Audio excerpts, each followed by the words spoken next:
un coup de cœur incroyable. 3 coups de cœur en fait.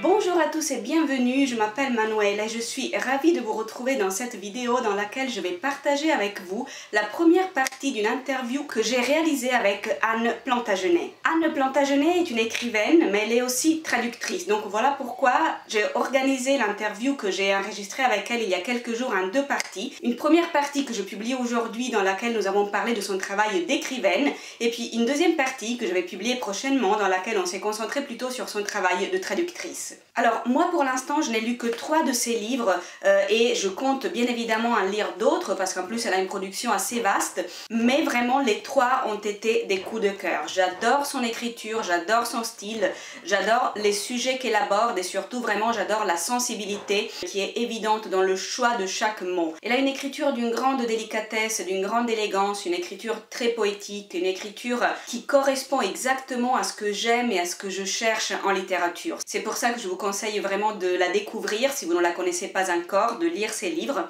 Et c'est pour ça que ça a été un grand plaisir pour moi d'échanger avec elle dans l'interview que j'ai le plaisir de partager avec vous aujourd'hui. Bonjour Anne, bienvenue. Bonjour Manuela. Bienvenue, je dois te dire que je suis particulièrement contente de t'avoir aujourd'hui pour cette interview sur ma chaîne pour une raison très simple et c'est que j'adore ton travail. Merci. J'adore vraiment. Alors, il y a 2 volets, 2 parties importantes dans ton travail. Il y a une partie écriture parce que tu es écrivaine et puis une partie traduction. Donc, on va aborder les 2 sujets, on va parler de tout ça.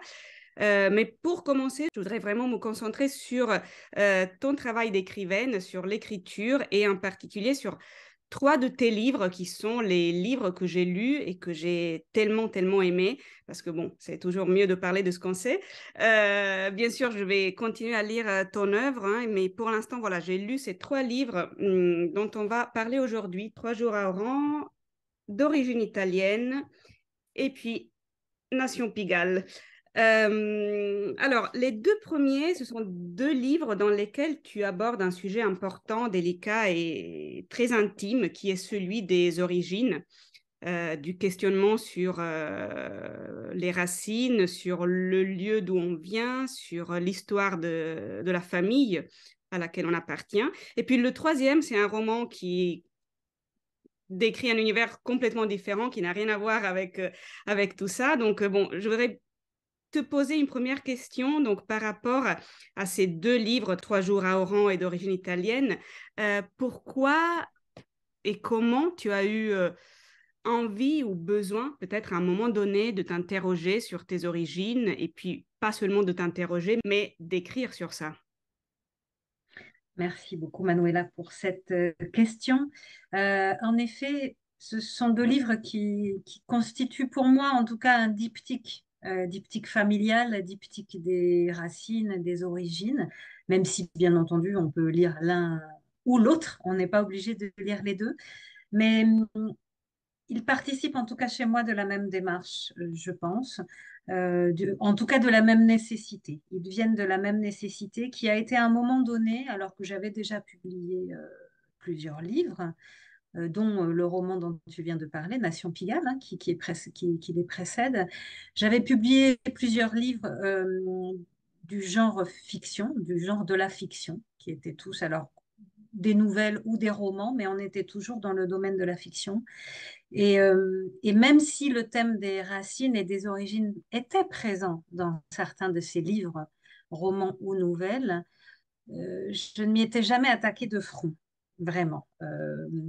Et s'est imposé à un moment donné ce besoin de le faire vraiment en me mettant en scène, c'est-à-dire sans me protéger ou sans me cacher derrière le filtre de la fiction, mais en vraiment en prenant la parole à la première personne, en disant je et en racontant mon histoire familiale. Alors ça a commencé avec le livre sur l'Algérie, donc 3 jours à Oran. Et 4 ans plus tard, je suis allée de l'autre côté des racines et du côté de l'Italie, avec d'origine italienne. Ça n'a pas été sans mal. C'était ce n'était pas si évident pour moi. C'était pas un processus simple de tout à coup de prendre la parole à la première personne et de dire et de raconter cette histoire-là. Ça a été tout un long cheminement qui serait un peu trop, je pense, exhaustif à raconter ici. Mais en tout cas, c'est quelque chose qui a pris du temps, qui ne s'est pas fait sans heurts et sans doute, bien entendu. Euh, Juste dire qu'entre ces deux livres, il y a évidemment beaucoup de différences, même si la nécessité était la même, raconter le côté du père et le côté de la mère, on va dire. Euh, on va dire que, en tout cas, pour le côté du père, c'est-à-dire ce qui était de l'Algérie, le livre a succédé au voyage. C'est-à-dire qu'il y a eu d'abord un voyage en Algérie en 2005 avec mon père et un livre qui est sorti presque 9 ans après. Oui, c'est ça qui est sorti en 2014. Le voyage, il a eu lieu en 2005 et le livre, il est sorti en 2014. Pour l'Italie, le côté maternel, c'est presque le contraire. C'est-à-dire qu'il y a eu d'abord le livre et puis, et puis ensuite, enfin, le livre, l'écriture du livre et puis ensuite le voyage qui s'est fait au moment où je terminais le livre. Donc, voilà, les deux, c'est pas tout à fait la même temporalité. Mhm. Est-ce que l'écriture donc t'a permis de d'avoir le courage de te poser ces questions et est-ce que sans l'écriture, tu n'aurais pas eu le courage ou est-ce que ça t'a permis de mieux fixer les choses, de mieux les comprendre? Je ne sais pas, ou c'était juste quelque chose de naturel, c'est venu Alors, tout seul. c'est effectivement, c'était différent parce que pour l'Algérie, il y a eu d'abord le besoin de faire le voyage, vraiment, sans penser à écrire un texte. Même si, encore une fois, puisque dans Nation Pigalle, par exemple, ce roman que j'ai publié en 2010, il y a une petite partie déjà qui se passe en Algérie. Il y a un personnage qui est hanté comme ça, obsédé par ses origines algériennes. Donc, ça, c'était présent déjà dans mon travail, mais le besoin d'aller sur place, d'aller dans ce pays, voilà, de fouler la terre, on va dire, de mes ancêtres, d'une grande partie de mes ancêtres, ce besoin-là du voyage, il était très différent du besoin d'écrire. Et au départ, il était même indépendant de ça. C'est-à-dire que j'avais vraiment le besoin de ce voyage. Et d'ailleurs, quand je suis rentrée de ce voyage, après ce voyage, j'ai pensé que j'avais tiré un trait sur tout cela. J'ai pensé que voilà, la question de ces origines-là ne me hanterait plus et que j'allais dorénavant avoir un rapport plus apaisé avec ces origines. Et, et en réalité, non, parce que le désir d'écrire là-dessus euh, ne s'est pas calmé. Même si j'ai écrit d'autres livres, entre le voyage et l'écriture de 3 jours au rang, il y a eu d'autres livres que j'ai publiés. Mais à un moment donné, cette nécessité d'écrire sur ses origines, elle est vraiment revenue vraiment m'obséder et j'ai fini par écrire 3 jours au rang, alors que pour d'origine italienne, ça a d'abord été la nécessité d'écrire qui a finalement provoqué et nourri le désir du voyage. Donc c'est comme je le disais, c'est un peu de démarche contraire, mais maintenant c'est sûr que par rapport à quelqu'un qui n'écrit pas, moi l'écriture de ces deux textes m'ont permis certainement alors clore un chapitre, ce serait peut-être un peu trop de dire ça, mais ça m'a permis quand même d'être vraiment beaucoup plus apaisée avec tout ce passé, avec tout cet héritage quand même encombrant, souvent encombrant bien que silencieux, on va dire, la plupart du temps, invisible. Ça m'a quand même permis d'être très apaisée et de pouvoir passer à autre chose. Et peut-être que si je n'avais pas écrit, si j'avais juste accompli les voyages, euh, je n'en serais pas là aujourd'hui. Je pense que l'écriture m'a aussi permis voilà, de mettre sur le papier tout ce qui ne passe pas justement autrement, quoi, tout ce qui ne passe pas forcément par les gestes, par l'action, mais tout en sachant que écrire, c'est aussi, bien entendu, reconstruire ou fantasmer. Donc, ce que j'ai écrit dans mes livres, c'est pas tout à fait non plus la réalité. C'est ce que j'en ai moi, ce que j'ai décidé d'en écrire. C'est-à-dire ce voyage en Algérie, comme je l'ai écrit des années après, il est bien sûr Le livre, il est construit sur des souvenirs, sur des photos, mais aussi sur toute une reconstruction de ce voyage, qui d'ailleurs a duré plus que 3 jours. Mais mon livre s'appelle 3 jours à Oran parce que j'en ai fait 3 jours. Mais le voyage réel que j'ai fait avec mon père a été un petit peu plus long. Et pour d'origine italienne, c'est le fait d'écrire déjà, de fantasmer ce voyage en Italie, qui le rend aussi quelque part un tout petit peu irréel. Je veux dire que l'écriture, elle est quand même un tout petit peu irréelle par rapport au côté concret du vrai voyage. Donc, chez moi, les deux se complètent vraiment dans une espèce de, voilà, je trouve, de miroir, en fait. Les deux livres sont au fond construits en miroir, c'est-à-dire que 3 jours à Oran commencent à l'aéroport, dans un aéroport, où je suis en train d'attendre mon père pour partir en Algérie, et d'origine italienne, sans divulguer la fin, se termine dans un aéroport où je dois rejoindre ma mère pour partir en Italie. Voilà, il y a cette espèce de construction miroir que je n'ai pas évidemment prévu ni anticipé quand je me suis lancée dans l'écriture.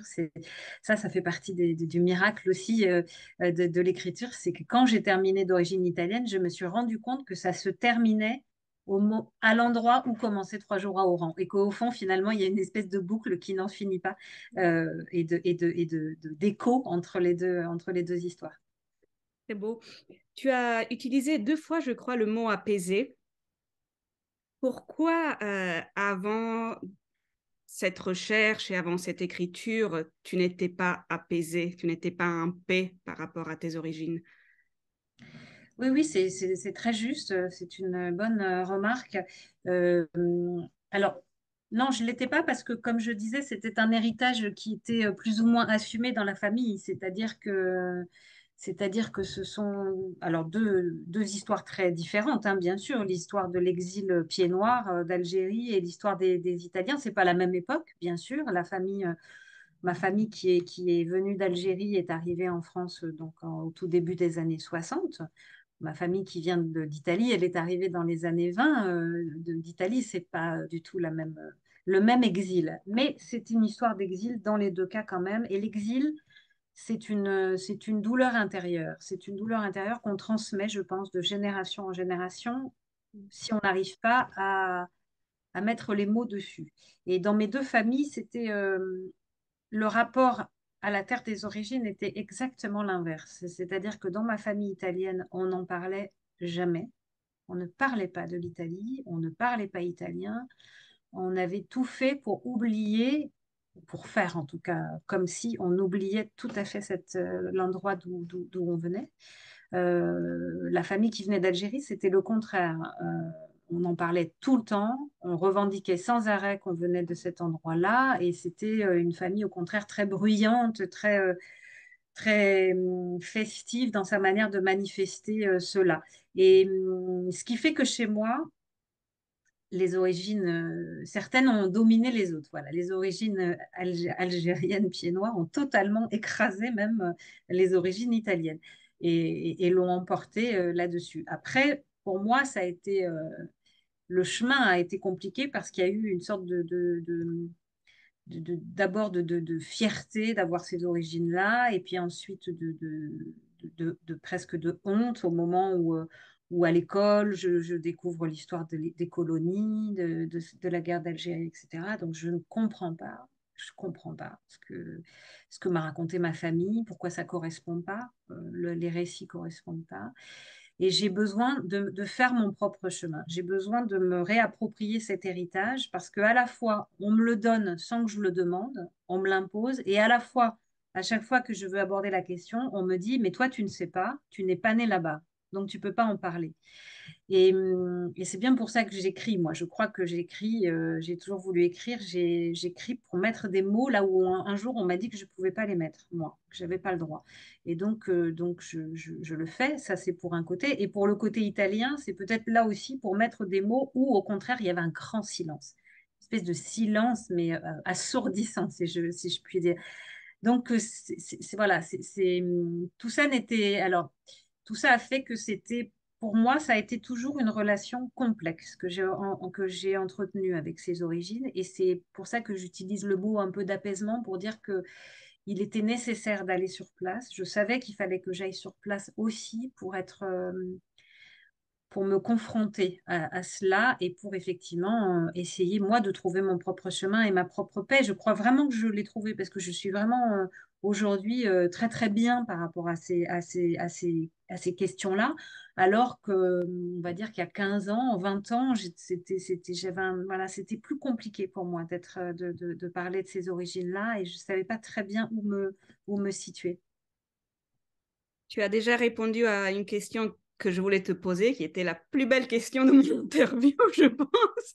Ah, je suis désolée. Non, mais non, non, non, c'est la preuve qu'effectivement, c'est un sujet important. J'allais te demander justement, j'allais te dire plutôt, c'est intéressant que le silence, le tabou peut-être même, euh, c'est quelque chose qui a marqué au moins d'un côté de ta famille, comme tu viens de l'expliquer, voilà, ton passé, et tu fais des mots, justement, ton métier, que ce soit par l'écriture, que ce soit pour la traduction. Évidemment, j'allais te demander si c'était un hasard, et ça allait clairement pas, tu viens de l'expliquer. Euh, Écoute, Anne, dans les deux cas, ces livres deviennent aussi les livres euh, qui racontent ton rapport à tes parents et avec tes parents, ta mère d'un côté, ton père de l'autre. À la page 121 d'origine italienne, tu dis à mon échelle, j'avais compris depuis quelque temps, comme une évidence indéniable, apparue lentement, que le récit que je composais autour de mon grand-père Placide était en train de devenir le livre de ma mère. Tu dis carrément le livre de ma mère. Est-ce que tu veux me parler un peu de ça, de comment ces livres sont devenus, voilà, le livre de ta mère d'un côté et peut-être le livre de ta rencontre avec ton père de l'autre? Oui, c'est bien vu. En effet, c'est une bonne remarque également, parce que ça, je ne l'avais pas prévu.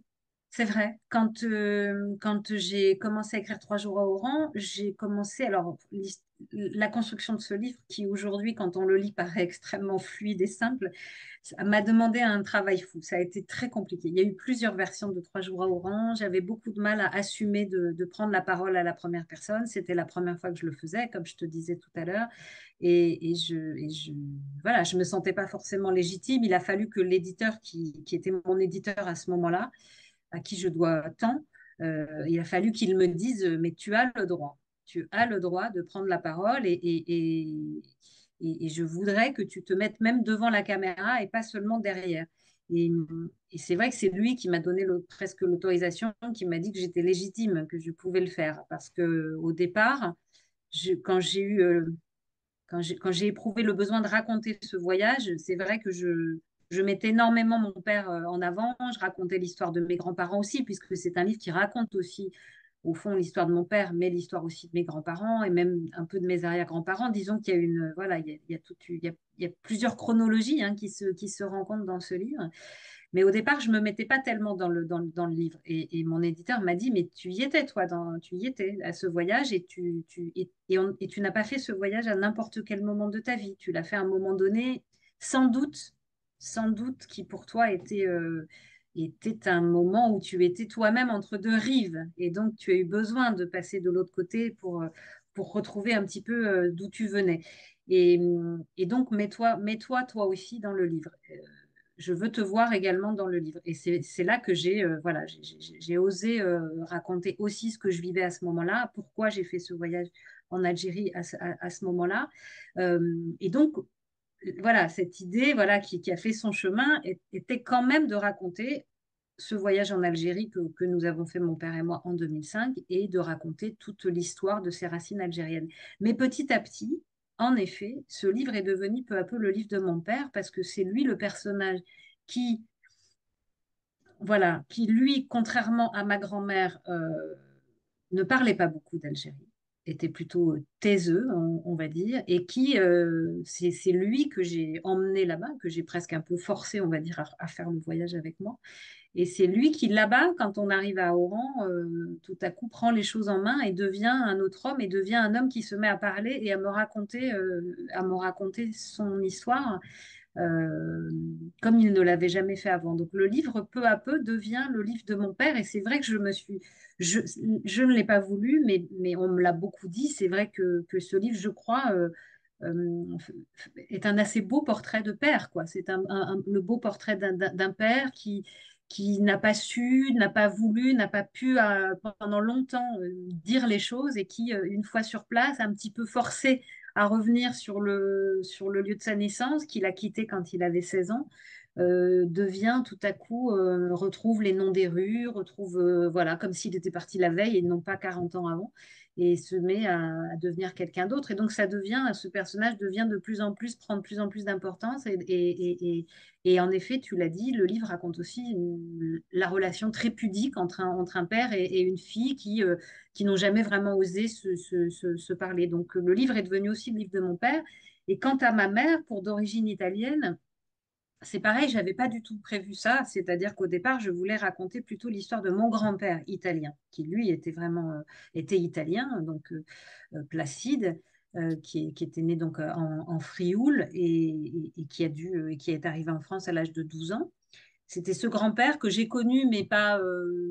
J'avais 22 ans quand il est mort, et lui, c'était vraiment quelqu'un qui parlait pas et qui nous faisait tous un petit peu peur, etc. Donc, j'ai voulu un peu presque pour équilibrer, j'ai voulu raconter aussi l'histoire de cet homme-là et de la famille italienne, mais c'était pas la même démarche que pour Trois jours à Oran, c'est-à-dire que là, pour avoir de la matière et je suis allée interroger ma mère, en fait, sur cette histoire-là. Et en interrogeant ma mère sur l'histoire de sa famille italienne, et bien peu à peu, j'ai aussi appris des choses sur l'histoire de ma mère, bien sûr, de ma mère petite fille, de ma mère fille d'Italien, justement, juste après la Seconde Guerre mondiale, et à l'époque où, en effet, les Italiens sont assez mal, enfin voilà, voilà, subissent des insultes, etc. Et ma mère n'y échappe pas. Et puis elle, en plus, c'est vraiment un exemple de presque de méritocratie, enfin, vraiment élevée dans des conditions très, très, très, très, très modestes et qui arrive à faire des études. C'est la seule de la famille, etc. Mais c'est quelqu'un d'extrêmement timide, qui a très peu d'assurance, etc. Et c'est vrai que je l'ai mise devant dans le livre et le livre, peu à peu, alors que je pensais que c'était le livre sur mon grand-père, le livre de mon grand-père devient le livre de ma mère. Mais ça, c'est voilà, c'est l'écriture qui s'impose petit à petit et qui réserve toutes ces surprises. Donc oui, les deux livres se répondent aussi sur ce plan-là, c'est-à-dire qu'il y a eu un déplacement qui n'était pas du tout prévu au départ et en fait, l'écriture a pris ses droits, on va dire. Mhm. Écoute, changeons complètement d'univers très rapidement pour dire peut-être quelques mots sur ce roman, Nation Pigalle, un roman foisonnant que moi j'ai adoré. Il est très lent, alors que les autres sont des livres courts qui se lisent vite. Celui-ci, voilà, il a plus de 500 pages et pourtant, j'aurais voulu qu'il en ait 200 de plus. Tu peux, voilà, nous dire un petit peu quelle est l'histoire que tu racontes ici?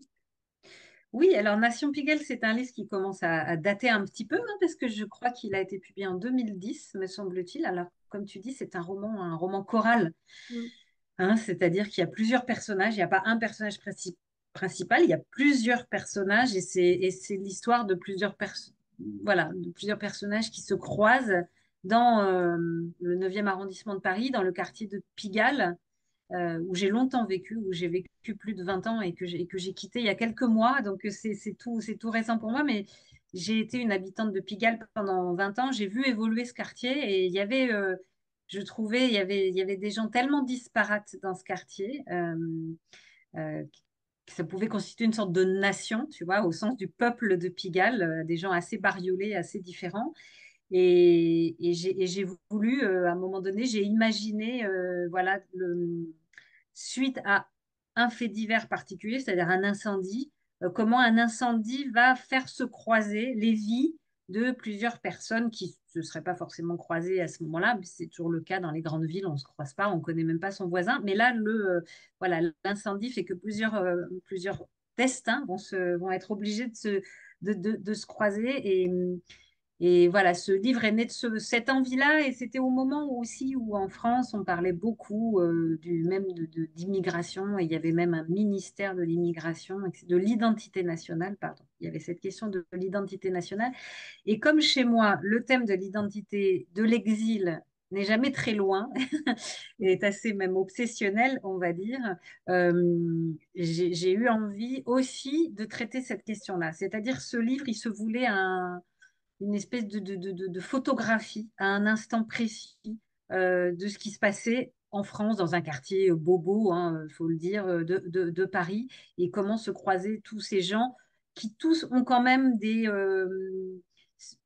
questions d'origine, façon hantée comme ça par d'où ils viennent et ce qu'ils sont en fait. L'identité, c'est l'identité, ça peut être l'identité sexuelle, l'identité professionnelle, bien sûr, l'identité, c'est très vaste en fait et c'est un thème, je trouve, inépuisable, en tout cas que moi j'aime beaucoup et que j'ai traité, comme tu le disais, dans des livres de formats très différents, certains courts, certains longs, certains sous forme de fiction, d'autres de récits intimes.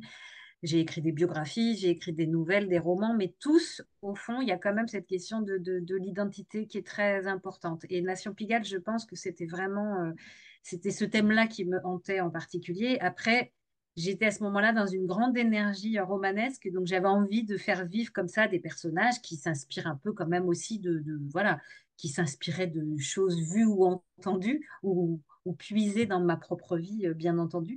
Mais tout ça dans une grande fiction un peu, comme tu dis, où il y avait une sorte d'énergie, là, de foisonnement et un peu de folie, parce que je me suis vraiment laissée aller.